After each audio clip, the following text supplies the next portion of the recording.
You ready?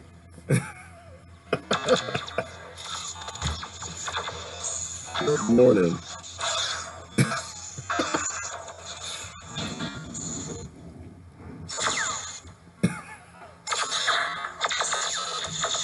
We all gonna die. Uh,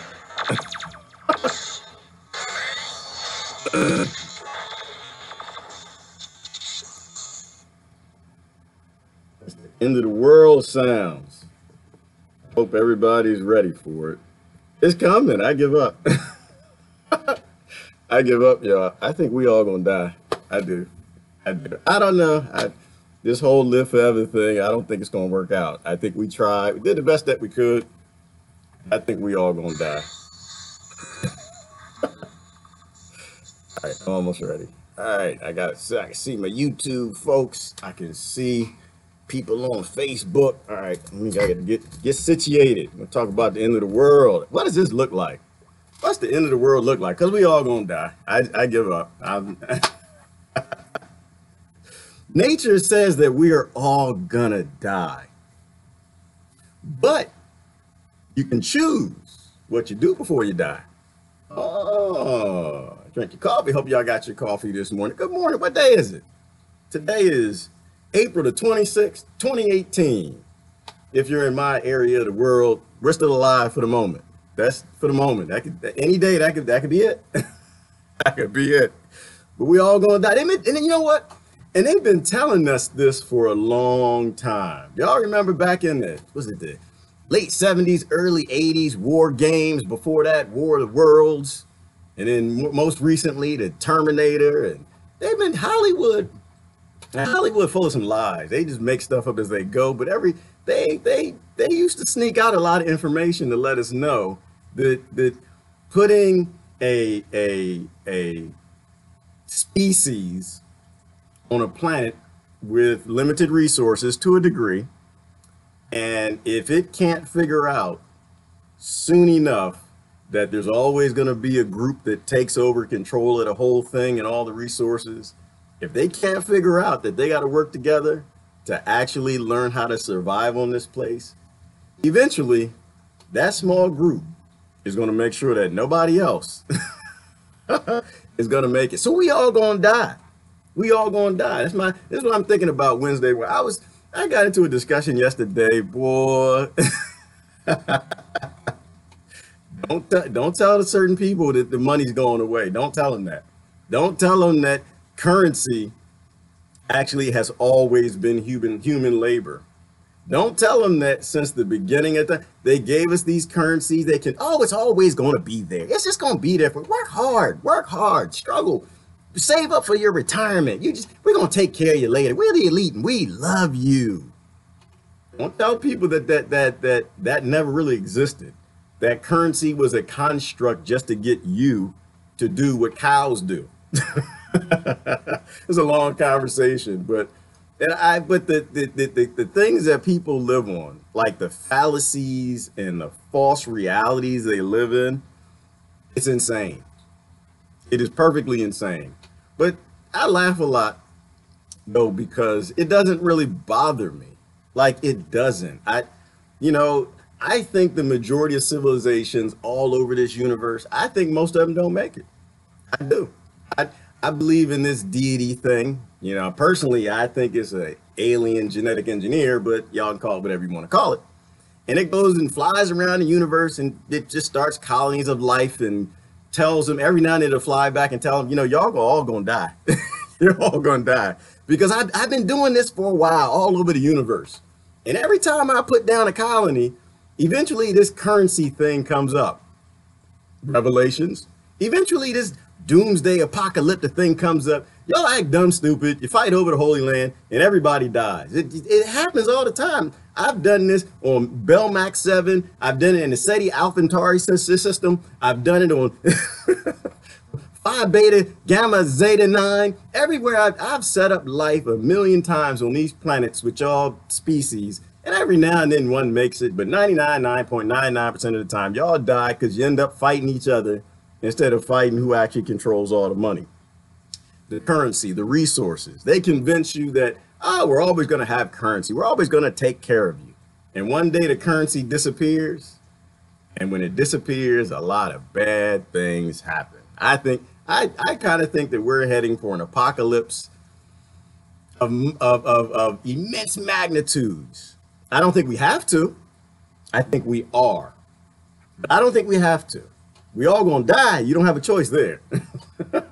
But we can die miserably being stupid, or we can go out doing something positive, making sure the next generation is going to be okay. It's really a choice. It's really a choice. I was looking at the news and they were talking about Starbucks, man. They were talking about racism at Starbucks. And I'm just like, I thought we finished that. I thought that was done and over with. Y'all, racism at Starbucks, this is the conversation right now. Currency is about to completely leave the planet.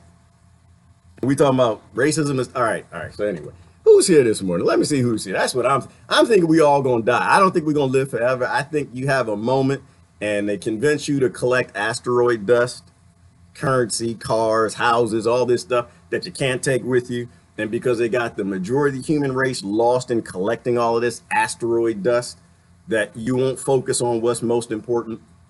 And I see too many people still focused on it. It's all about collecting all they can collect. It's about taking as much as they can from somebody else. Like I posed a question. I see they're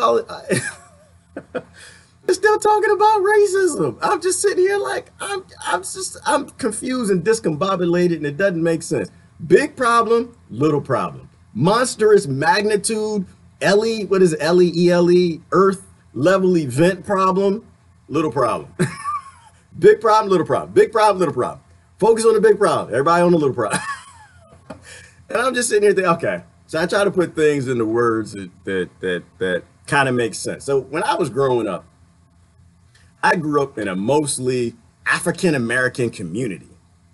Had all different types, all different shades. We had a couple little white folks here and there. Had some Hispanic, Asian folks. Y'all were there too. Not many Indian. I had a couple of y'all, but it was mostly black folk.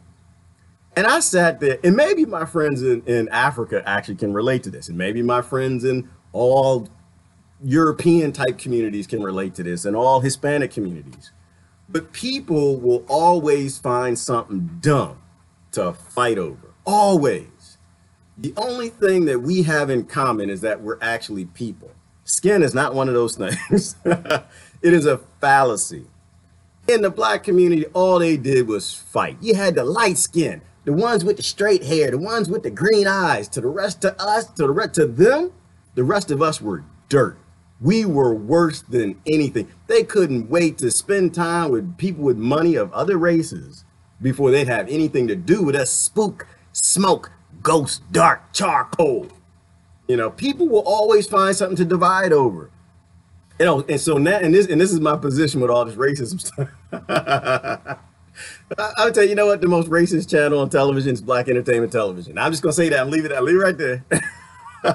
There's a reason Boondocks was taken off of television. There's a reason that Aaron Magruder, you don't really hear much from him anymore, because he made jokes about Black Entertainment Television. And it's just an example. It's the one closest to me, so it's the one I talk about. But I'm trying to relate to it. It relates to Israel and Palestine. It relates to the European communities. It relates to the nationalist folks. It relates to everybody. There's always a need to divide up poor people so they can take home the kitty, right? They want to take home the booty. They want to take home the world. They want to take home the resources. And how they do that is showing you what you need to be fighting other poor people over. Like I posed a question this morning. I was asking, what communities do you get most love from? Do you get most love from what you consider to be your community and all echelons, all classes within the elites in your community? Do they love you? Do they text you? Do they respond to your email? Do you work with them in the factory? Do you work with them in the cubicle? Do they go to lunch with you? Do they go to the bar, drink a beer with you? Do you see them when you're out and about at your restaurants, the ones that you can afford? Where do you get most love from? The poor people across all races, all religions, all of these indoctrinated narrative group tribalism things that they give you? Or do you get most love from people who fit in within those groups. I suspect that you'll get most love from people who are on the same economic level that you are. That's what I think. I could be wrong. And I think that is really where you need to focus. You need to focus on who is giving you that love. Who do you have most in common with? Your commonalities. And if that doesn't make sense to you, think about it from this perspective. Your kids will be pretty much at the same class level you have, if we don't end the world by then. Where are they going to get most love from? Are they going to get most love from somebody across the aisles? Or they can get some love from somebody way at the top that won't even text them back, that won't even call them or email them, won't even do any damn thing that they do when you elect them and put them in office? Think about that for a minute, because we all going to die. We are. But you get to choose how your children live. I was going to say how you live, but at the last minute I thought about it. I said, nah, some people don't get that. You get to choose how your grandkids are going to live. You get to choose if your grandkids get to live at all. We're heading some really ignorant directions, and so I just want to kind of talk about, see if we can turn this bus around this morning a little bit. Who's in the house? We got Sharon and Brother Dave. Oh, Brother Dave got data. Oh, Dave. Yeah, is that data, or is that what's the guy's name? Mark Zuckerberg data. There's two datas from Star Trek. We got Verna this morning. Brother Shane is in the house playing a deep state video game this morning. Sounds like it's in the background.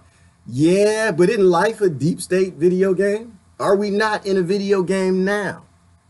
Are we not playing a game that most people are just risking all the resources, risking everybody, yeah, all life, because they want to fight about some racism in Starbucks. They want to fight about some gun control. They want to fight about, you know, these little silly things. They want to fight about religion.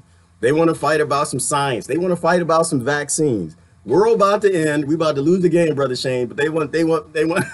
All right. Well, who else we got? We got Brenda and Crystal and Sandra, Koba, Christine, Frank, Everton. Good morning. Good morning. Who else we got? Renee and Mary, and Brother Ron is in the house. B. Joe, what's going on? Ain't seen you in a while. Censoring just happened. They kicked me off.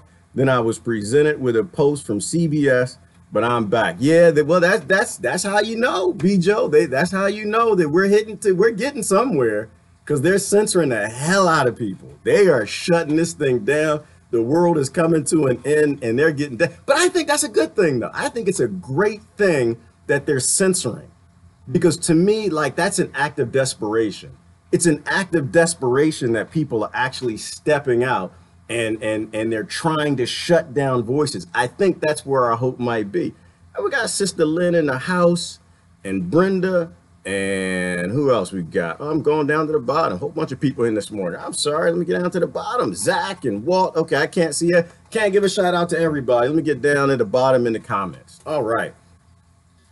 So that's what I was thinking about this morning, is no matter where you are, there's always going to be some sort of control structure trying to get you to fight with other people who are going to share your fate. And I think what we need to focus on is the fact that we all have that same fate. There was a great, awesome, incredibly awesome video in the news I saw this morning. I'm going to pull this up here on the side, because I think we need to pay attention that we're always getting played. Always. Just keep this in the back of your mind. You're always being played. Oh my goodness. Now they messing with my feed. All I say is we all gonna die. Now they shut. I gotta reboot this. Well, I don't have to reboot this one. I have to reboot what I look at comments on. Oh my goodness. But you know, it could be bandwidth. I don't know. Could be a net neutrality thing. Sometimes I see the deep state where the deep state isn't at. Sometimes it is deep state. Sometimes it ain't the deep state. Brother Sean is in the house. Much love from South Africa. Good morning, Tosh. So I saw this and I was watching. Every morning, like I said, I go out and I'll take a look. I'll try to figure out what is it that they don't want us to talk about much. And I hadn't mentioned anything about Toronto, because why?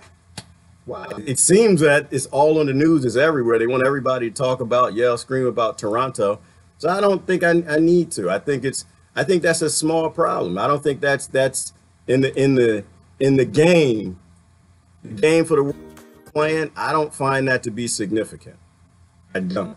Crazy people do crazy things. And whether you believe it's true, false flag or not, it doesn't really matter. The fact is they want everybody talking about it, which is why it's all over the news, which to me says it's unimportant. It's inconsequential to anything that's happening because all the media is controlled by all the same businesses. Besides the fact, someone said on the thread the other day, and it was a deep comment, said, but you know, we don't know the difference between a mass shooter and somebody who wants to commit suicide by cop. And I was thinking about it. Is it really still suicide by cop or is it suicide by media? Right? Because if we have a growing mental illness problem in our country and people want to commit suicide and nobody wants to die alone, doesn't it make sense to, if you're going to be famous, the more dastardly your deed, the crazier it is, the more people you kill, the more famous you'll be, and the more you'll be remembered, the more people will actually look into why you did what you did. And so I think the media actually is driving all of this. Whether you believe it's real or not, that's up to you. Whether you believe they exaggerate or not, that's up to you. But the fact is, they always want you focused on it. Think about why that is. Why does it happen? So I'm not focused on it. I'm not even gonna focus. And that's why. So the rest of that stuff happens. I might have a blip on it, but I'm not spending any time there. Crazy people always doing crazy things. And the more we talk about them, the more we give attention to it instead of saying, you know what, the root cause is mental illness. Let's fix the mental illness. The root cause is scarcity. Let's do that. The root cause is they're always on these pharmaceutical drugs. Maybe we need to do something with them. But this whole idea of this is all we need to talk about while we're running over people with tanks all over the planet, right? Think about that. So look at this. I want you to watch this. Let me see if I can pull this up. This is deep. Propaganda quite like military. There's no propaganda quite like military propaganda. Psychological operations, the term is. PSYOPs. Serious stuff. Aside from near unlimited money, you also don't have to deal with all those annoying ethical restrictions. I just assumed it was news gathering. But having seen the process and worked in the process, I then realized this was a big project. So we would do the news items that would go out on the news and go out on various channels locally. And we were to make it, as best we could, look as if it was made locally. Bell Pottinger specialized in military-grade propaganda.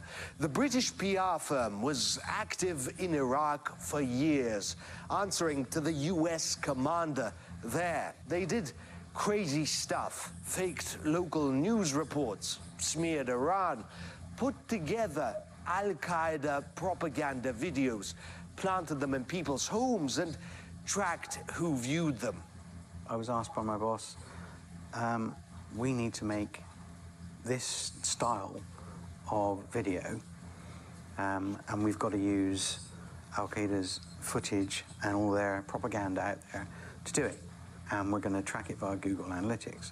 Good times. Last year, Bell Pottinger lost its license after it emerged that it likely stoked racial tensions in South Africa as part of its work there. Thing with having morals is, once you lose them, it's difficult to pick them up again. It likely... I'm gonna stop there. So you know how we always talk about they're always trying to destabilize societies. They're always trying to destabilize ours. And we find out every now and then a little piece of information that's true slips out and we realize that they actually do finance this stuff. They finance racism. They finance any sort of tribalism. They do anything they can to get you to stay inside your cattle fencing inside this world. And this was a piece that came out from Bell Pottinger that kind of explained that they have been doing this. And they've probably been doing it in your country. They'll do anything to keep you fighting. They'll do anything. Think about the CIA flying in drugs in LA. They're constantly destabilizing people to try to get them to focus on their fencing, stay within their group and fighting with other poor people while they take home the world. So this was actually really important. But there's a, oh man, yes. Hold on. There we go. They're messing with my, see, y'all messing up my feed this morning. So they're constantly trying to destabilize populations because that's how they make money. And I posed the question, is that not what they're doing in America? Did they not just pass the propaganda law to legalize what they have found immense success at throughout the Middle East and Africa, which is getting people to fight over race? So that kind of led me down into this whole Starbucks thing, right? Because they want you to focus on the mentally ill. They want you to have a problem with the mentally ill. They want you to be okay with the laws coming that we already saw from taking the civil rights of the mentally ill. They want you to focus on a race war, that there's race problems and people are being destabilized. Meanwhile, I look up and I don't see any. And so I wanted to, let me do a follow-up on this Starbucks, because it was a good talk that came out on it. Two perspectives, actually one from a brother I hadn't heard from in a long time. I don't know what happened to this brother, Randy Short, but he apparently has popped back up. Look at the golf club in Pennsylvania has apologized to 5 black women for calling the police on them. They were kicked off the grounds after the co-owner of the club and his father complained that the women were playing too slowly. It's the latest in a series of incidents where African Americans have been arrested or asked to leave a public facility in the U.S. Why you y'all pushing her? She not doing nothing. Like, what are y'all doing? On Sunday, a black woman was arrested at a Waffle House in Alabama for refusing to pay for plastic utensils. The video of her arrest shows officers wrestling her to the floor, threatening to break her arm and exposing her naked body. Another case happened 2 weeks ago at a Starbucks cafe in Philadelphia. Staff there called the police on 2 black men because they had not placed an order. I'm gonna stop there for a moment. So you're talking about 3 different situations, right? So the first one was a group of middle-aged to possibly elderly black women at a country club playing too slow. And they called the police. All right. And then the second one was the lady they tackled down in Starbucks. And unfortunately, they roughed her up, and she was obviously irate because she's being tackled to the ground, or she could have been irate before. That was a Waffle House. And the last one was this one that we talked about. I stopped the clip here because I wanted to show that the men are walking out peacefully, and the officers handcuffed them peacefully and is walking them out. So let's keep going. To use the restroom. That sparked a wave of anti-racism protests. What do we want? Justice. What do we want it now? I believe that we can win. I believe that we can win. So apparently I don't follow the news, but it looks like nationwide protests. It looks like it's what was happening, because it looks like that is a Starbucks. I recognize the strudels and I recognize that's the counter and that's the menu. I've been in there in a while because their coffee sucks, but let's keep going. The CEO of Starbucks ordered all restaurants to close for mandatory anti-racism training following a nationwide campaign against the coffee chain. Earlier, we spoke with economist and author Dave Perkins and human rights activist Randy Short about the ongoing controversy. All right, before Randy talks, so it looks like a lot of interesting things, right? So they're in Starbucks, they're sitting down, it's like a sit-in. I didn't hear anything about police coming to take people out during the protest, so it kind of sounds like it's something Starbucks went along with and they were very laid back about, wherein if this happened at a time when you had white only Starbucks, well, Starbucks wasn't there, but the Howard Johnsons in these places, the lunch counters, the military would have been there escorting them out. So I find it interesting. They staged their sit-in. And I see multiracial, everybody. I think I see the cloth for different religions. And so people are sitting in and Starbucks is letting them protest peacefully. So it's kind of taking down this idea that Starbucks is a racist company. So let's keep watching. Let's keep watching. Racism in institutions is real and the prejudice is real. That's a fact. We need to care about America as an entire society and look after everyone. If we don't do this, we're going to have worse problems. Stop. Totally agree. Racism is real. It is a problem. How do we know it's real? Because what we just saw, we know the government is actually always behind all the racism.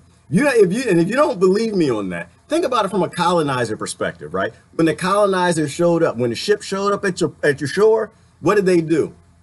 They said, oh, they found some minerals, they found some sheep, they found some oil, they found something that they wanted. They went home and they convinced everybody there are pagans over there. They're not human. Who is they who convinced the people to go back to kill all the people that they need our help? It was government. It was lords and kings. It was your government. They went back and said, they're monsters. They're not human. We need to go back there and help them. We can take some land and show them how to live civilized. Government was behind racism and during the colonizing days. When you look at the Farmers Alliance, the first laws that came out that were white supremacy based, where did they come from? They came from government. They came from the railroad tycoons and the government who got together because the poor whites were getting together after slavery because they were being played by all the big landowners and the land and the banks. And so they came together and the government broke them apart with racism. So here we go again. The CIA, this guy, I don't think he was CIA, but he came out and he said, listen, this is our job. Propaganda is our job. It is our job to divide people up, to conquer them. So is racism real? Absolutely. Racism is totally real. But what is its root? Because I always like to focus on the root. I'm not a mid-tier guy. Did it come from the other poor people? Where did the racism come from? Who did it come from? Racism always, today and back then, comes from government to divide you up. Why? Because we're all going to die. But they want to die last. They want to have most of the resources last. So if you want to fight racism, maybe you should focus on the root of the problem. Hold on, let's keep going. I'm gonna watch the rest because Randy spoke. I used to like Randy. I think Randy and I, we were friends on MySpace. I ain't heard nothing from Randy in a long time, but it looks like he's still going. But let's see what the rebuttal is to that. Enormous difficulty accepting the idea that this young lady trying to run her Starbucks in Philadelphia spends time thinking about class and segregation and trying to target black people. She's trying to run a restaurant and she's trying to maintain order and keep the business working and not let people take advantage of her. Two guys loitering and not purchasing products from a store while using their facilities. How do you stop that from happening again? But I don't think that little girl running the Starbucks as best she can, reluctantly calling the police, sighing, saying loitering again, is thinking about using loitering laws against black people. Yes, there are people that are belligerent in businesses. Yeah. Stop. Give my 2 cents on that. So I agree with the brother. The brother's right. I agree with him from the perspective of, do I think a Starbucks manager, have you ever been in a Starbucks? I don't know what your Starbucks are like. My Starbucks, they're always anti-racial, anti-religion, anti-everything. It's all different types of people always sitting down, having conversations, a lot of interracial couples, blah, blah, blah. So Starbucks is a really progressive type of establishment. So do I think a Starbucks manager is sitting down waiting to use loitering laws against black people? No, I don't. I don't. To me, I think it's possible. You know, could she be racist? That's possible too. But do I see any signs that this was more race related than it is the skew that our government and media always give us against certain groups? No, I don't. So hang on, let Randy reply, because I want to digest this and analyze it. Because if we focus on the root cause of problems, we can actually solve the problems. I had a good discussion yesterday with a brother from the Vietnam War, and we were talking about, you know, I said, well, my perspective on racism is solution. I come from a solution-based perspective. So I really don't care about adult racists. I don't. I care that I don't want their kids to be racist. I don't want that infection that government gave them to pass down to their children. So everything I do, I want to look at the root cause. I let other people yell and scream at the adult racists. I'm not concerned with that. When I went to school right down the street from some of the most flaming racist people on the planet. But at Cambridge, Maryland. But that's okay. Some people are raised to be a certain way. So look at the cause of it in terms of being governed. But anyway, let's listen to Randy's reply. Yes, they're folks out of order. Some of them are black, but I've worked with a lot of white drunks in my day, and they don't get handled quite the same way. This is a fact. I'm a golfer, Class Dr. does Short. play a role. Women play more slowly than men, and 5 women together play very slowly, and the entire golf course is... Okay, hold on. I don't see a disagreement here. Hold on. I don't necessarily see them disagreeing. What both of them said too. What did Randy say? Randy said that people are treated differently. Of course they are. They have to be. Why do they have to be? Because the government requires they be, right? Because the government propaganda and the media, who all work together, they all work for the same people. They promote information about who you need to be scared of and who you don't, right? And this is in the black community, it's in the Hispanic community, it's in the Asian community, it's in the white communities, it's all over the planet. Whatever, when your body sees something repetitively, it's always constantly trying to identify a threat. I don't call it racism, I call it perceptionism, right? And certain people seem to be more, it triggers more of our protection orientation than others. And if we're just totally honest with ourselves, okay, if I'm walking with my boys, I know I laugh about stuff like this because to me it's silly. Like, yeah, I know I used to get on elevators and, you know, lady get on the elevator and I'm standing there and black dude, 5'11", 6 foot something like, I ain't 6 foot, 5'11". I lie, I pretend. I couldn't break the 6 foot barrier, y'all. I was trying to, it didn't work out. I didn't eat enough cabbage or something as a child.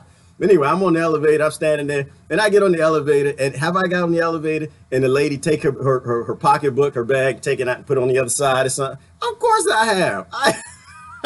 It's happened a lot. Have I been walking down the road and people move to the other side? Yeah, that's happened too. But the difference I have is I kind of laugh at it because it's not her. She didn't do this to herself. She was indoctrinated because this is the media and the government that we live under. So what Randy said is true. People are treated differently. If I'm a police officer and I'm used to tangling with, I don't know, let's say Hispanic males or black males. Like, there's a reason why you see black cops beating up on black people as much as you see white cops beating up on black people. Because if you're working in that area, you have the same perceptionism as everybody else. If I'm walking down the street, I got my sons with me. My sons growing up though, they're getting kind of big. They're kind of looking like dad a little bit. But I'm walking down the street and I see 8 men coming my way with mullets, drinking beer, with the sleeve rolled up. Y'all remember how Fonzie did it? Sleeve rolled up, got the tattoos and stuff, and put the cigarette right there, Jimmy Dean style.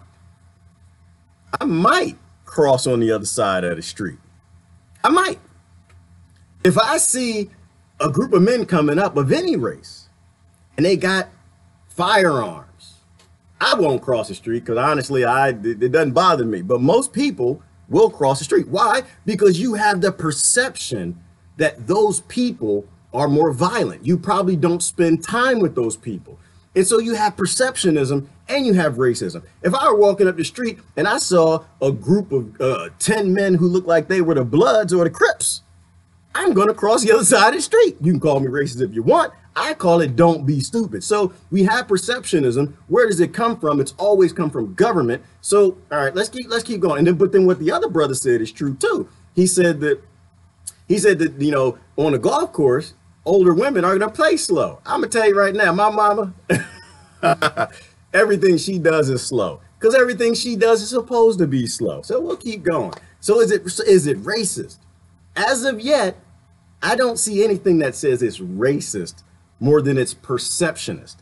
And where does perception come from? It comes from the media, our government, that are always playing these games to divide people. And it's come from Wall Street. And I'm not going to say that I'll step away from the conspiracy part and say that they're trying to always do that. They're trying to make money. Wall Street always wants to make money. And we know how they do that. They take away rights. They legislate the taking away of rights.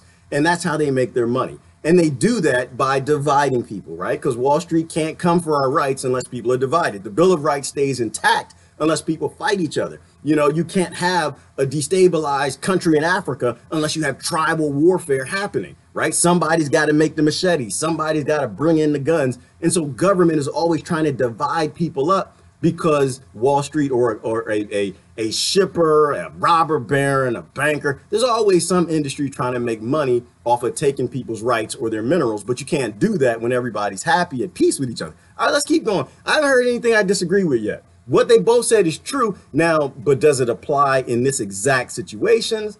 Those are the questions. Waiting for them. The fact that they are black has nothing to do with it. It's the fact that they are slow. As long as people... All right, stop there. Stop there. Now, Randy's saying that it's racism, and the other guy is saying it's not because they're black. I'm saying we don't know. I disagree with both of that. That's why I don't like to get off and invent things and tell you things I know they don't possibly know. What we know and what we all agree on, what they both agree on, that these situations weren't good situations. They're fighting over whether or not it was racist. And the question I pose is, are we not perpetuating this problem by injecting the thing that we want to fight over, as opposed to agreeing on 98% of the agreement, which is this probably shouldn't have happened, that we shouldn't live in a police state where police are constantly arresting people and wrestling them down to the ground. So I'm gonna let it finish up. 10, that injustice and mistreatment of people is okay as long as it does not impact them. That is the problem with the majority. They lack an understanding that it can be us today and it can be them tomorrow. Now, this is where I ask myself the question. He's right. Because it's us today and it could be you tomorrow. That's how it works. When you normalize the aggressive violence and abuse of poor people from governments and from the Praetorian Guard, the police, then it eventually will hit you. So that's true too. So I'm watching it, but it's interesting because it's posed as a debate. But I didn't see this as a debate. Now let's let the other brother respond. They're saying all the same thing except for one silly little 2% point where they're arguing over. It makes it seem like they're arguing over race. I'm not seeing that. I mean, I see they disagree over them both saying, one saying it wasn't racism and the other saying it is racism. That's all I see them disagreeing over. Everything else so far I've heard is true. Point, do you treat black people like ordinary people and subject them to ordinary rules of society? At what point do you stop taking every incident as racism and start evaluating them as human beings and how they're acting? That's my question. That's a good question. University professor. And I agree with it. I'm gonna stop there. So to me, and I don't like this topic. I don't like to talk about racism. That to me is stupid, but people are fighting over it. So we have to talk about it. We have to bring down this argument and this fight. And so, and with the last statement at the end, I agree with also. You have to treat everybody equal. But the problem is the laws aren't designed for that to happen. The media is not designed for that to happen. We have institutionalized, I'm not going to say racism, we have institutionalized povertyism, right? Because even in the white community, you know, so the trailer park, let's go down to the trailer park. Do you think that the guy with the mullet and the beard and the blue jean jacket that's ripped apart with shreds and driving the dirty pickup truck, do you think that the police treat him the same as they treat the young, blue-eyed, blonde hair young man driving the Benz through the neighborhood in a $3,000 suit? Of course they don't. Of course they don't. And I'm not even saying it's a police thing. Everybody's being played by the same system, right? Think about it from that perspective. If you are a police officer and you're told to do a job, you're going to do your job best you can, as safe as you can, and get paid and go home to your kids. And you look at somebody who's driving a pickup truck, let's keep it on the whole white thing, who looks dirty and poor, looks like they can barely afford the gun in the gun rack, or the truck is falling apart, there's half of a bumper. So you know they have no money. They can't fight you with the court system. They're not going to hire any lawyers. Anything you do, any charges you give them is going to stick. Are you just going to go along with that? But then you reach the guy with the Benz who might know the sheriff, who probably knows the mayor. It looks like he's got a lot of money, really expensive shoes. You're going to tend to leave him alone. Now, I'm not saying there's not a racist aspect to police. There are, because there's a racist aspect to everybody. from teachers to pastors to everybody, right? It's just what our government injects in our society to keep us fighting. But what I'm saying, this particular situation, do you want it to go away, or do you want to keep, or do you want to be right? That's the question. Do you want it to go away, or do you want to be right? And to me, I always want it to go away. That's why my heart is, it's moved. I don't want to say anything about people who went and protested in a Starbucks. My heart is moved anytime I see people of various religions and races coming together for anything. That's love. The problem is we always focus on the little 2% debate about whether or not it was racist or it was religious, or because the hate, the little 2% hate thing that's there, as opposed to the people who actually orchestrated the hate, the people who actually always injected through propaganda, through the media, through the movies, through Hollywood, through Nollywood, through Bollywood, all these different propaganda avenues. So I'm gonna go back and look at some of the comments. I mean, that was hopefully that's the final thing on it. This is why we all gonna die, by the way. We all gonna die, because we're still fighting things that are pointless. Like, think about it like this. Let's say it is racism. Let's say it is. Let's say it is. Okay, it's total racism. Total racism. How is saying it's racism going to fix anything? Can you legislate out racism? Can you legislate a racist to stop being racist? Does it make sense to give the politicians more power to put racist people in prison? Is that going to fix something? Is that going to help anything? No. All it's going to do is prove you right. Okay, so let's just say you're right. It's racism. What if we just do that? How about we just say you're right, and let's focus on why racism exists? Because we keep supporting the elites who are taking over the whole world. They're going to kill all of us. We keep supporting them, and they keep propagandizing racism. They keep putting out movies that make people think in terms of perceptionism, who to be fearful of. Like there's a new in on the block in America and in Germany and a lot of other places, right? Because they're destabilizing all these countries from Mexico to everywhere else. And what's happening? The immigrants are coming in the country. And so now there's a big thing with Nazism and all over Germany and nationalism. And where does that come from? Who did that? Oh, it's because they were born racist. No, they weren't. It's because their government went to Syria, bombed the hell out of it. The people ran, or the government went to Mexico, destroyed the country with the war on drugs. They got the hell out of there, which was the smart thing to do. And they came in your country and they're poor. And so, of course, nationalism is gonna kick off because, oh, you're poor. Now you want to work and you want to feed your family in my country? Attack the problem. This is why I'm anti-war. I'm always anti-war. I'm always, because the root of the problem is always money and resources. We gotta stay focused on it. That's why we all gonna die. We all gonna die because we can't see, we suck at root cause analysis. We completely suck at it.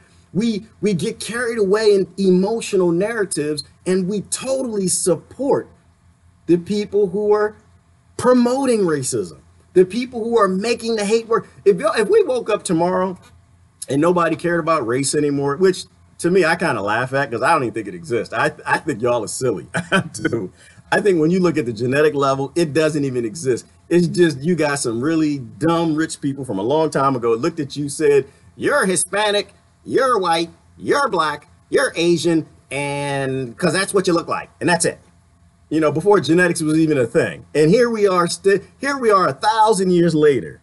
And we're still living we're still living with the tags they gave us, like the tags on the ear of a cow.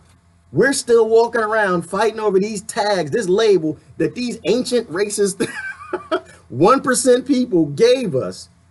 And we really think we're going to fix the problem they created 1,000 years ago with the label they gave us today. The label they gave us back then, we're going to fight them with the label now. All right, maybe, hopefully, I'm on point. Let me look at some of the comments. I got a whole bunch. So how did this become a topic? Because all the news is like racism. I was looking at internationally, all over. They're talking about it all from South Africa to Germany to France to the religious guy, the Palestinian guy put on the hat. the the Semitist hat thing, and they beat them up because they said, and it's anti-Semitism, and now they're marching. I forgot what country it is. I'll post a link, you know, to America and Starbucks, and everybody's fighting other poor people. Well, colonists. Yes, brother Shane said the colonists. Shane, and I could be wrong, brother. I could be wrong. But every time I look back, I see this colonizing mindset. Like yesterday, we call it Nazism.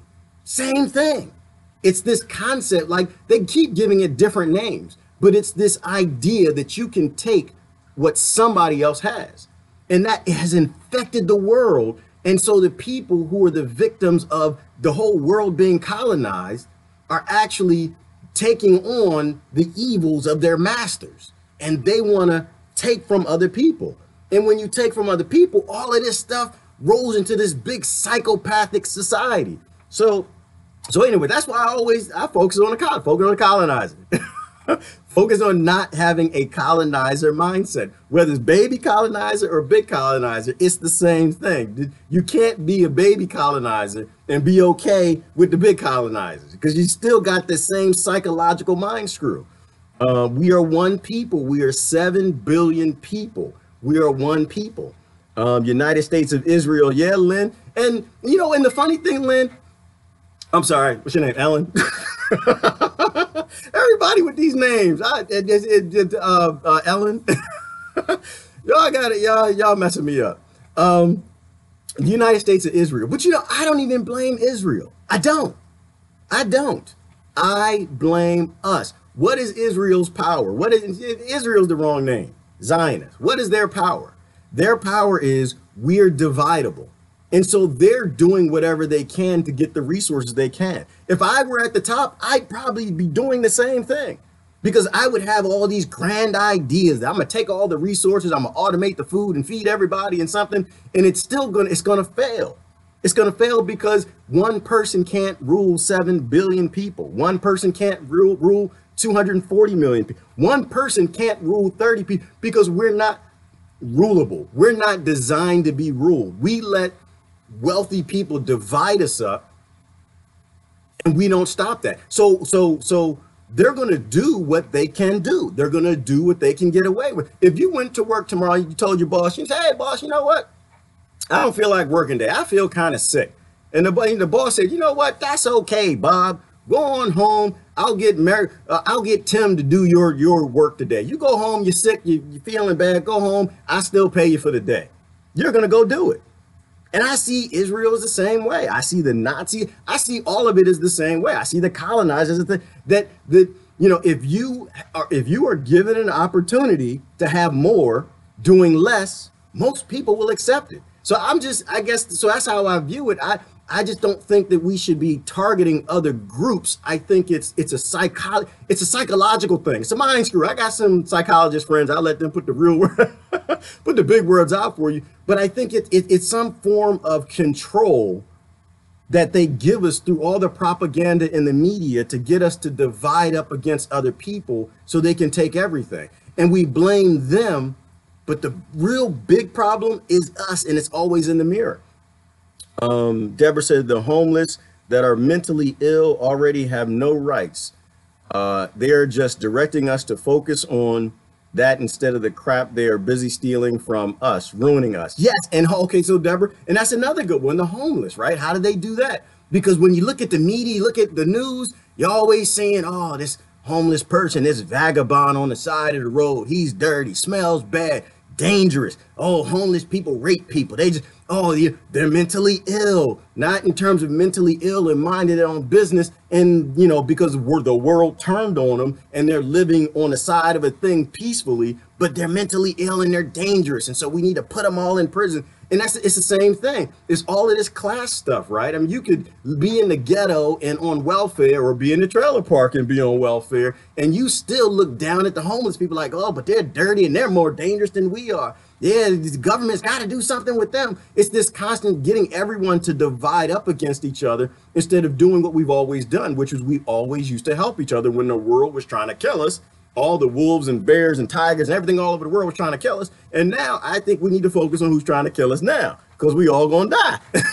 The 1% trying to kill us all off, you know. And so Like I was talking about retirement this morning. I always keep going to that retirement thing because it gets me that people really aren't thinking about the end game. They're thinking about the today game.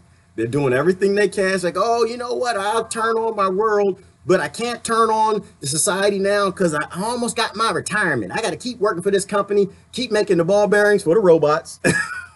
And when the robots take their job and the robots don't get any pay, that retirement is going to be useless. Do you think so? So even not even at the long-term picture, when money disappears, currency disappears because there's no purpose for it, because human labor is no longer the real currency.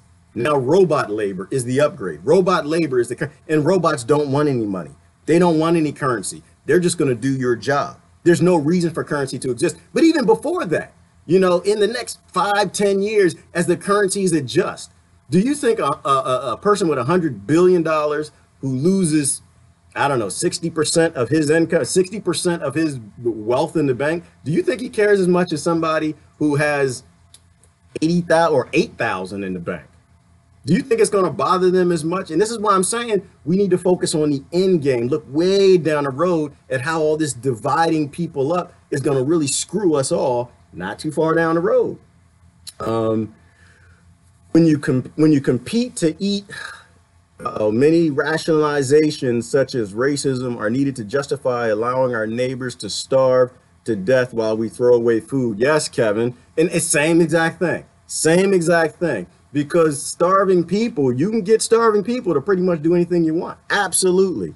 I played behind slow people in putt-putt, didn't like it, but never asked for them to be removed. Yes, Sharon, and that's another thing. So like looking at the Starbucks thing, I can see it from all sides. And that's what I always try to do. I always try to put on somebody else's shoes and determine what went wrong. So when I put on shoes of the lady in Starbucks, okay, I'm in Starbucks, I was raised this way with this community, blah, blah, blah, blah, whatever. And I see two guys sitting there that maybe, I don't know, maybe they're threatening to me. Maybe they're not. I don't know. Maybe I just don't like how they look. Maybe I don't like their shoes or the sweatpants. I don't know. And they haven't ordered anything. They're using the bathroom. They're doing whatever. And they haven't ordered any food. It's my job, actually, probably, if there's a loitering thing in Starbucks, which I'm pretty sure there is, because most places you can't just walk into Waffle House, sit down, do nothing. You can't just walk in a cafe and sit down to do anything. I might walk over and ask them, you know what, are you guys going to order anything? You've been here for 30 minutes, an hour or something. You guys, you know, you want some water? Like I might ask them that way. I might, you guys want some water or something? You know, because I think that's what a smart person would probably do. You need to do your job, but you got to do it in a nice way. And they say, no, we don't want anything. Okay. Then I would go back. But I call the police? No, I wouldn't. I never would. I don't. Only one time in my life did I actually call the police. If I could snitches get stitches, y'all. No, because one time I called the police because I felt a gun was needed. That's the only time I will call the police, is when I feel a gun is needed. If there is a problem in the community, if I can talk to people and handle it, I'll do that. If I need to go get another neighbor so we can go talk, and then I'll do that. But in this particular time, there was a woman screaming, and I don't know why. I have no idea what was going on. And I had to call the police. I had no choice. I felt that was an instance where a gun was needed. Like, I think we need to think about when we call the police, right? Like, I think this whole thing could have been avoided on two sides, because I think they both did something wrong. I think everything she did was right up to a place where she called the police in Starbucks. But then what they did was wrong too, because you sat there like, I'll go into Starbucks. If I'm waiting on a friend, I'll wait on the friend. But if you come over and you ask me and say, oh, you're going to order anything? You're sitting here, bald guy, you going to do anything? I would go ahead and get my drink order. I would just go say, you know what? I'm waiting on somebody. I'll meet with them. Okay, yeah, I get it. You got to do your job. Okay, I'd go get a latte or something. I wouldn't want to, because Starbucks coffee is nasty anyway. So I think the whole thing was avoidable. And I think instead of picking a side and making this whole thing worse, I just think we got to really process it and think about it. Like, my takeaway from all of this is it reaffirms my rule of thumb that right now our police are being used for Wall Street as debt collectors. Our police, the United States of America, citizens in the United States, and maybe your countries, we actually don't have a police force. We don't have government. We don't have a military. They've all been bought. They've been sold. The whole country's been sold off. And so I'm not confused to think that the police, and it's not an anti-police thing. It's, I understand that they work for Wall Street. And most of them understand who they work for too. Why? Because they do what the politicians say. And who do the politicians write the laws for? They write the laws for medium-sized to large businesses, which is Wall Street. So I just don't get confused. I call the police when they're needed. Oh, here's a good example. Here's a good example. I'll give you a good example. Oh my goodness. So the other night I saw this couple. Oh my goodness. Oh boy. They didn't pull it up. It was nighttime. It was real dark, about 1 a.m. in the morning. I was like, what the heck? Because I think the boys and I were coming home from a movie. It's like, what the heck are they doing sitting in the car? It's late at night. So I sat down, I looked at it, kind of, you know, dark from behind the bushes. Got to make sure everybody's okay. Always got to make sure everybody's okay, y'all. I was behind the bushes, look out. What y'all doing in the car? It's 1 o'clock in the morning. And so I saw the lady get out. I was like, oh, it's a lady in a dress. Okay. Went in the back seat. Oh, she got in the back seat. Oh, maybe she's homeless. That's weird, but she got out the passenger side. And then, of course, the man got out and he got in the back. And I'm like, oh, yeah, okay. And so, and it passed my mind. It did, to call the police. It did, like, you know what? They shouldn't be doing that. And then I put myself in their shoes. I said, you know what? Have I ever... I won't tell you which, but I got a kid from that one. Have I ever done that before? Yeah, I've done that before. One of my sons, I won't tell which one. I won't tell him because he would, Daddy, I came from the car. So I knew what they were doing in the car. You know, but is it a moment? Is it to call a man with a gun or a woman with a gun to deal with it? No, it's not. If I have an issue with what they're doing, then I should probably go knock on the window. Hopefully they see me through the fog. And say, you know what, y'all shouldn't be doing. Y'all need to move along, you know. And if need be, if I need to go get another neighbor, if I'm scared to knock on the window, I should. But we as adults, we got to solve our own problems. We have to really think about what we're doing, right? When you call right now, the police are trained to do things in a certain way. They have a certain fear with them like we have with us. When bad things happen and the citizens got guns and the police got guns, bad things are going to happen.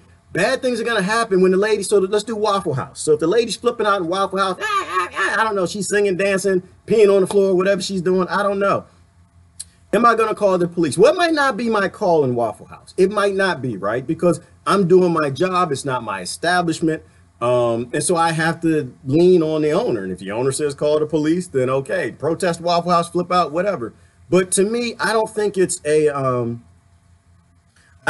necessarily helpful to target all the racism stuff. I think it's helpful to put yourself in those shoes, understand where we are, but also on the other side, because y'all like to join sides, really think about when you call the police. Do you really need somebody with a gun? Or is this something you can handle? Do you need somebody with a gun that perhaps is fearful, perhaps has the warrior genes activated, or can you deal with it? And especially when you're talking about children, especially, right? When you're talking about people who are under 26 years old, they don't even have a frontal lobe. They're not even processing and making decisions like a grown human being, an adult, an actual human that the laws are actually written for. Never call the police. Never. Never. Don't do it. I would rather let, and I'm not sure how old that lady was, but I would rather let her pee on the floor and flip the hell out, do whatever she's doing, act crazy. You know, I was on a Jersey train and somebody peed not too long ago. You know, we have people among us who just, they have a life that made them the way they are. Got a lot of anger, got a lot of fear, or just psychologically unstable. Calling somebody with a gun is only necessary if that person maybe might hurt somebody else, right? Like that's the only time it makes sense to call somebody with a gun. And so snitches get stitches. No, they don't. But snitches can cause a lot of problems. Snitches that don't want to just, you know what, we can solve our problems as adults in the community. We really don't need Wall Street's police force to come here and arrest people and make things, blow them up into much larger problems than what they really have to be. Do you want to be right or do you want to be happy? Yes, Sharon, absolutely. We can be happy down the road if we utilize better decision making. You know, do we want to be happy? Do we want to fix our world and make these ills go away?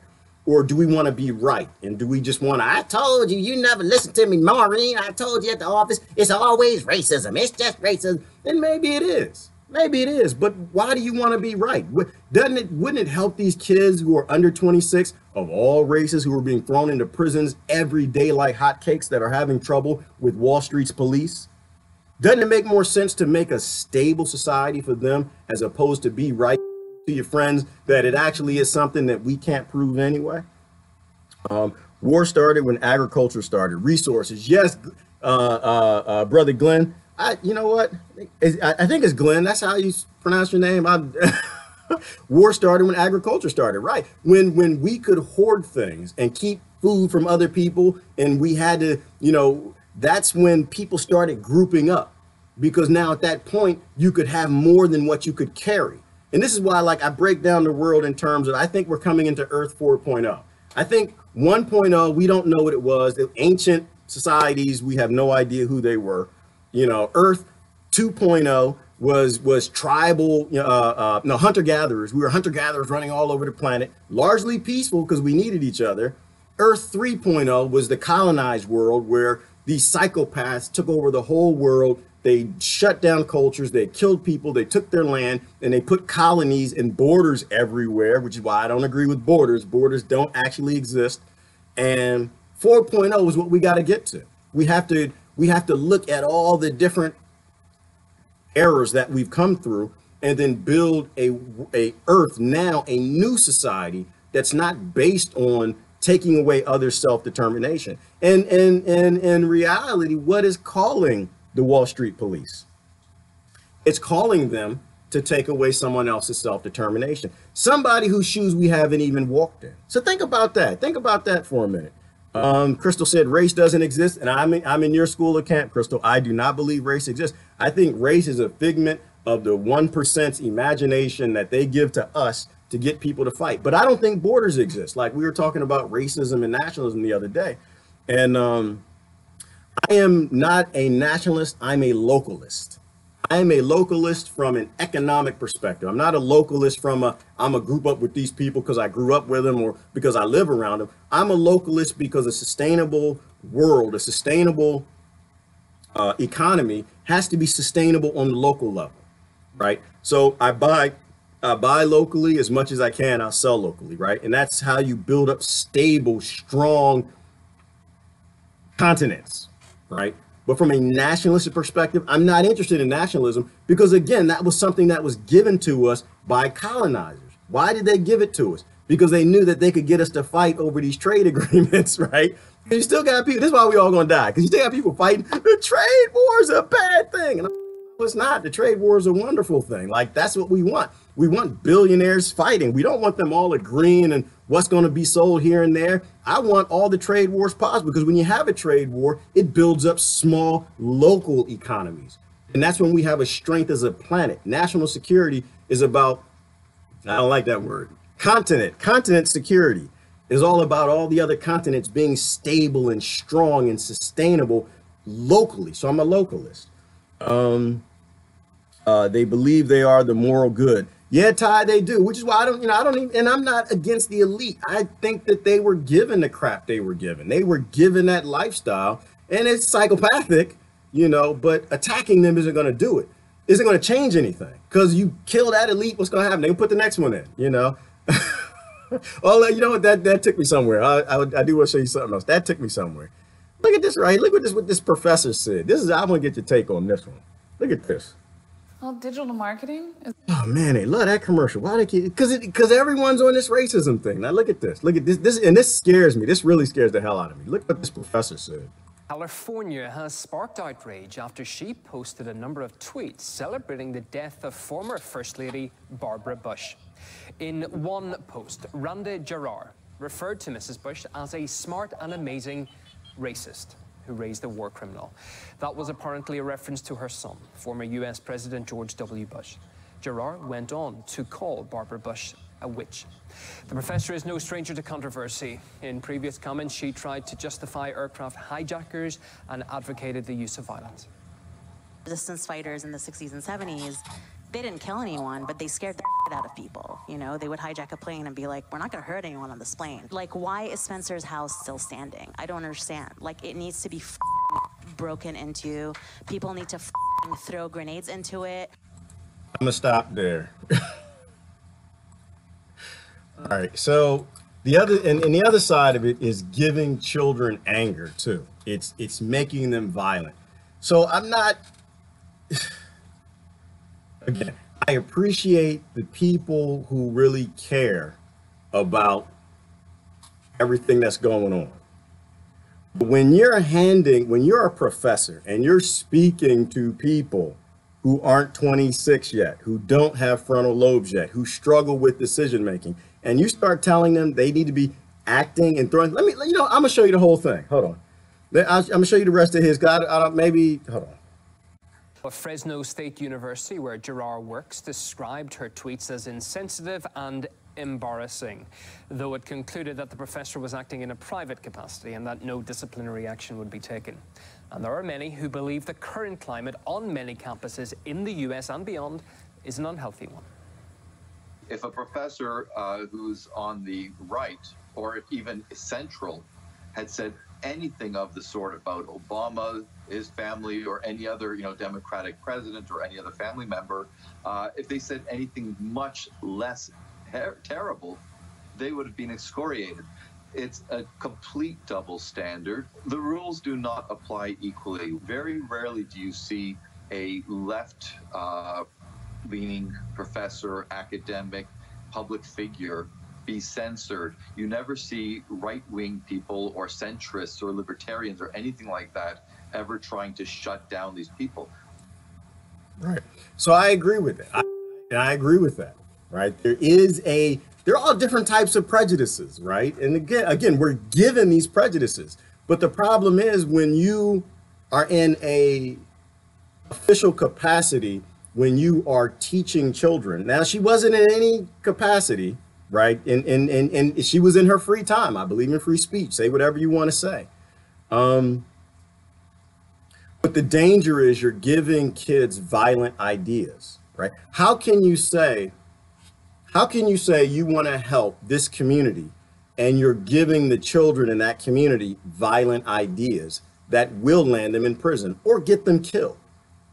And this is when people, they start to say, there's actors hidden inside of all of this stuff to create problems, to make things worse and perpetuate it. I don't know that to be true in terms of whether or not she is, but these are the violent ideas that have to go, right? When you look at the social justice warriors, I appreciate the passion, the David Hoggs, I appreciate the passion, but the violent side of it, that actually is going to make it worse. So imagine one of her students taking a grenade and actually throwing it in and causing a problem. All that's going to end up is in a rights grab, right? People will be out there marching. People will be upset. They'll say, government, protect us. The government will take more rights. It'll cause more division. And the laws are always orchestrated in a way that makes Wall Street make a little more money. They'll put scanners in. They'll put metal detectors on the entrance to universities or something. They'll do something stupid, but we got to be smarter than that, I think. Let me see. Small is beautiful. Yes, Grace, we got to have small local economies. We have to, that's how we have sustainability. We are given perceptions of freedom. Yes, Tony, we are not free. We're given perception. If you're free, you can go walk anywhere you want. You go ahead and try to walk outside your borders and tell me that you're not a slave. You can't leave your borders. You got to have a passport. And if you had that passport, you got to get the master's okay to leave the plantation. And you need master's signature and okay to come back in the plantation. And you better not bring anything with you from another plantation nation. And that's what I'm saying, that these nations are just big plantations. And we gotta get out of this slave mindset. We can't be anti-slavery, but pro-nation. Because that actually, we are a slave cheering our own plantation. Like, really think about that. A slave couldn't leave their own plantation. and you can't leave yours without a blessing. Anything that's born in your nation is owned by the people who run or own that nation. All their labor, all their productivity, all of their children born in that nation are owned by that nation. Explain to me how that's not chattel slavery. Explain to me how that's explain to me how nationalism is any different than slavery. Because that actually, and that's a nice form of slavery. They give you a little more freedoms. You can have a car, you can have a house, you can drive around. But how is that any different from the same psychological mindset that comes from the colonizers, the Nazis, all this, the Egyptians even, right? Where I own you, I own your children, and I own all of your labor to a fact where I can tax you and I can take everything that you own. So that's something that the elite all agree with, because the system agrees with. This whole system, the whole Earth 3.0, is based on them owning you and owning everything you have and owning your children. So I don't think we think about it the right way. I think we need to think about it a little deeper than that. Well, let me cut her off. But that's what everyone's on all over the world. Like they're building up this, we're fighting over groupism and tribalism. And meanwhile, robots are gonna get all of our incomes and income will go away. Well, I think we all gonna die. Evolve from the conditioning. Yes, Sandra, we gotta evolve out of the conditioning. We gotta go back to evolving socially. Living distracted does not mean your consent to things that you are unaware of. Right, when you're living distracted, you're giving consent. Right, when you're distracted and you're looking at other things, look over here, look over here, look at this, look at here's the problem. You're distracted, and so, but you're still working, right? You're still working on that retirement. You're still supporting slavery. You're still talking nationally. You're still, and so you're still supporting the people who constructed all of this. And so you are giving consent. You're still giving consent for it. What's going on, Dillip? See Dillip over on YouTube. Let me see. We are focus on how they rule, not the specific people doing it. Yes, Ty, right. Because the system is the problem. It doesn't matter on who's ruling. Like people still want to throw Trump out. And it's like, why? You still want to impeach Donald Trump. What is that going to fix? What country anywhere ever has that ever changed? Look at Africa. How many times have they flipped governments and prime ministers down there? Has that changed anything? Look at America. How many times have presidents changed, Congress changed, Senate's changed? Has that changed anything? No. Things have gotten worse. We have lost more freedom in the last 40 years than since the beginning of the creation of the country.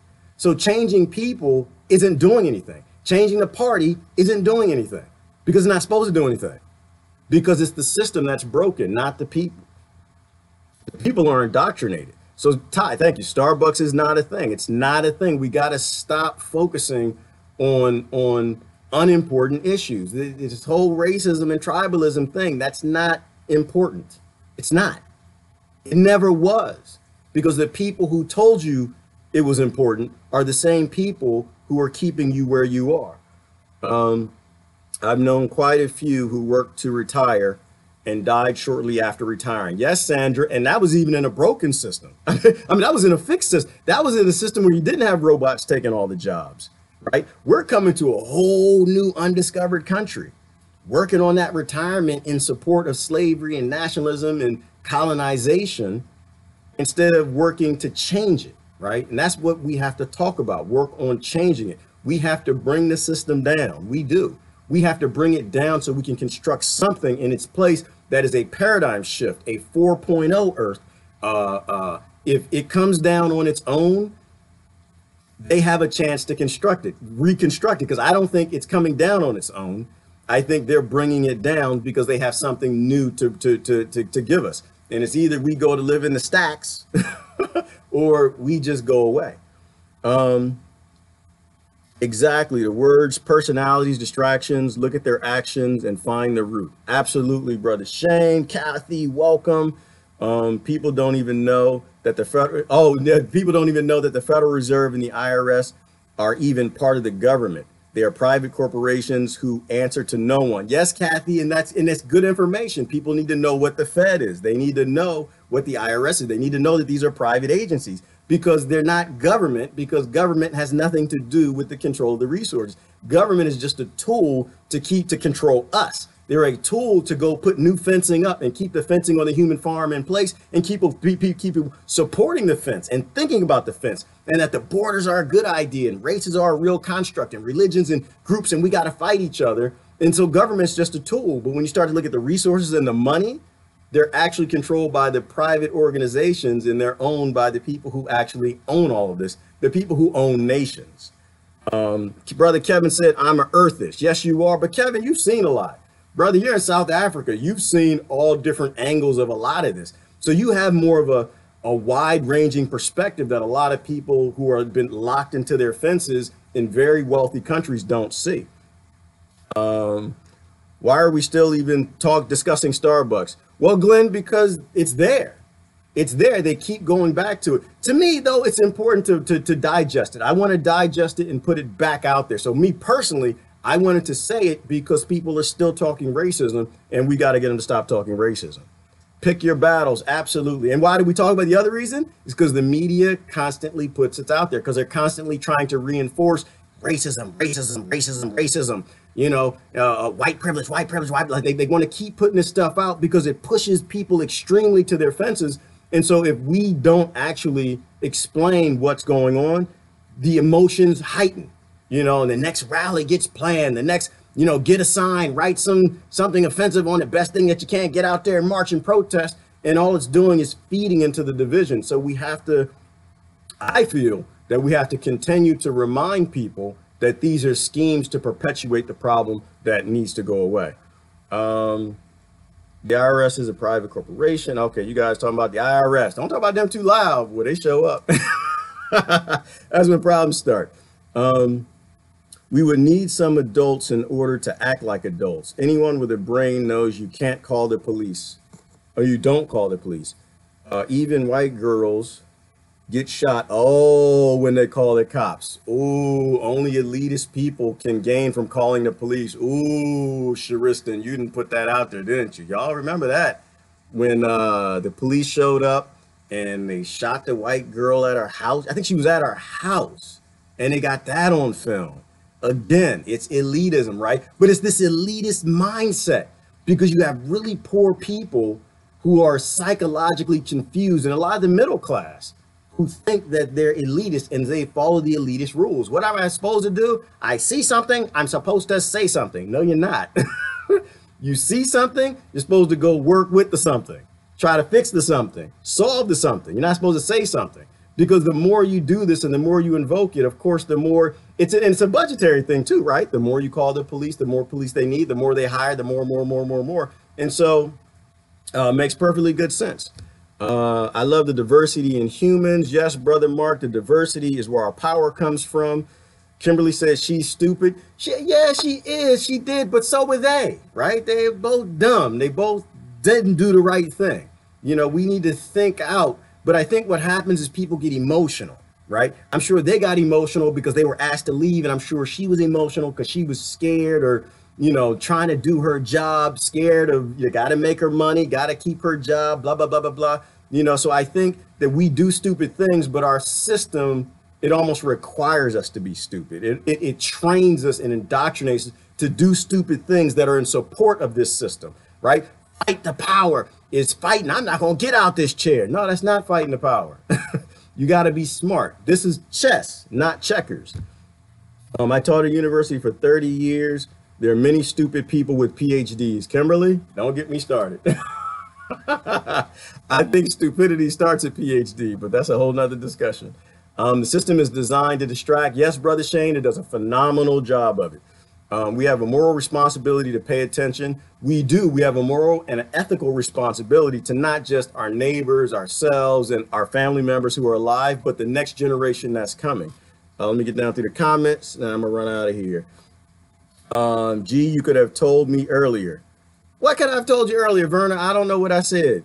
Brother Braden's talking about elitism. Yes, elitism, it is a sickness. It's a mental illness where people who are poor think that well, I want to try to be fair, right? Because if you're born into that lifestyle, you're doing everything you can to survive.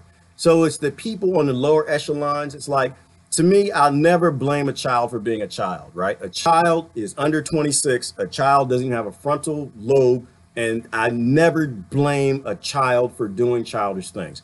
I also never blame a poor person for doing anything they need to survive, right? They're supposed to survive. That is a human characteristic. I never blame them for that.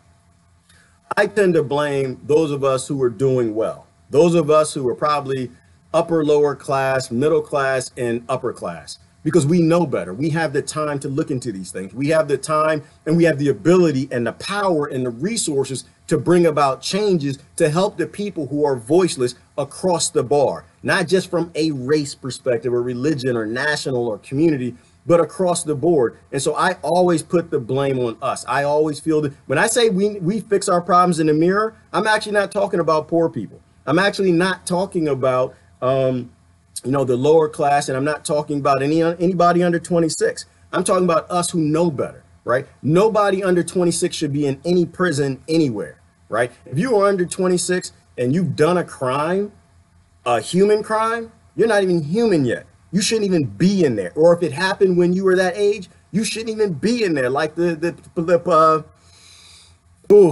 gonna touch that one. I'm not gonna touch that one. But you shouldn't even be there. And we who have time, we should know better, right? Say, oh, well, you can't let violent people stay on the street. No, you can't. And if they're 22 and they're violent, we need to be smart enough and have enough empathy and love to understand that they were raised to be violent in a violent society. We can fix that. They're still 22. The neuroscientists, they can work with that. The behavioral scientists, and in cases that you can't, you can still put them in places that are humane. You don't put them behind bars and cages. That's stupid. Doesn't matter what race they are. That's dumb. That's why I'm saying you call the police when you need a man with a gun. You don't call the police when you're indoctrinated to call them.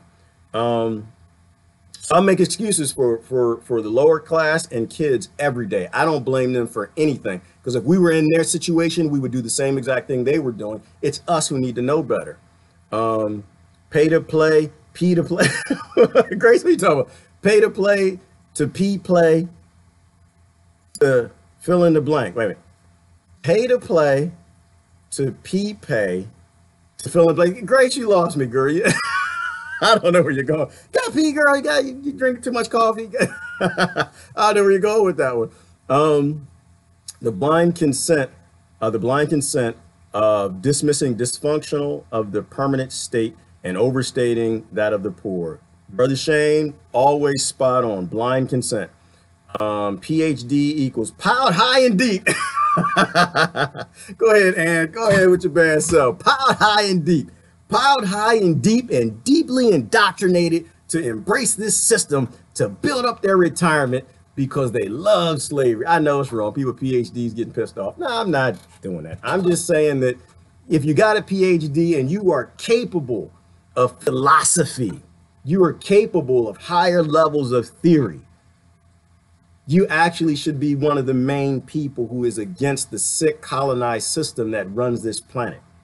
You should be one of the main people who actually get this. It shouldn't be the poor guy on the farm who doesn't have a philosophical degree who actually gets this. The poor people in the ghetto and the barrio, they should be the ones who should be listening to you if that philosophical degree actually made sense. Did you get your PhD for you, or did you get it for us? That's a good question. Are you a citizen? Are you a self-serving person and you got it for your retirement? You got it for your wealth in your house? Or did you get it because you wanted to contribute your philosophy, your ability to look further in the future and be a philosopher on all topics for humanity, for our world community? Or did you get it for yourself? And this is the part that gets me, Ann, is I don't see a lot of people. You see them on YouTube and TED Talk stuff every now and then, but you don't see a lot of people who are degreed up the wazoo who actually see what's happening in this world. You see them in support of it. You see them, they want to keep their house, they want to keep the Benz, they want to keep their retirement, and so they don't want anything to change. So I agree with your assessment. I think we need more people with PhDs to have real philosophical degrees, not piled high and deep. Strong emotions revert to reptilian brain. Yes, Grace, absolutely. And I don't know, but that's where you're going with the P, girl, but it makes sense, is that if you can get somebody to tap into that reptilian brain, get them emotional about, you know, immigrants coming in the country, get them emotional about seeing somebody who has their skin color in a Starbucks or Waffle House or something. You get them emotional and they get to yelling, it's racism, to support racism, as opposed to, I don't know what it was, and I don't necessarily care what it was, but what I do care is that it doesn't happen again. How do I stop it from happening again? I don't attack Starbucks. I get together with the other people who it's happened to across all races and say, maybe we shouldn't live in a police state.